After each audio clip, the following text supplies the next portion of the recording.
The overall goal of the following experiment is to identify flocculants that can improve the removal of dispersed particles from plant extracts.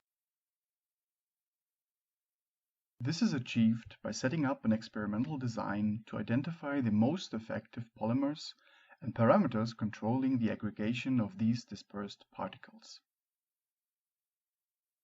The second step defines the workflow, which corresponds to the unit operations used in the large-scale application.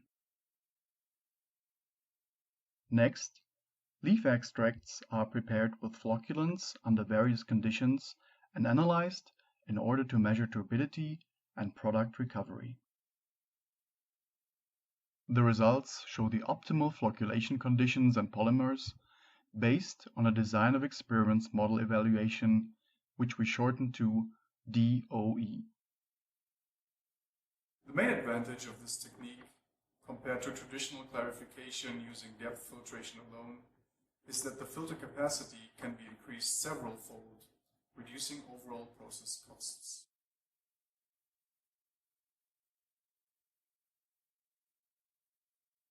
Flocculation can increase the effective diameter of particles and facilitate their removal by centrifugation or filtration.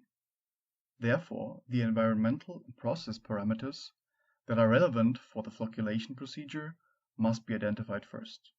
Typically, there are several such parameters, so a DOE approach is appropriate given the lack of mechanistic models.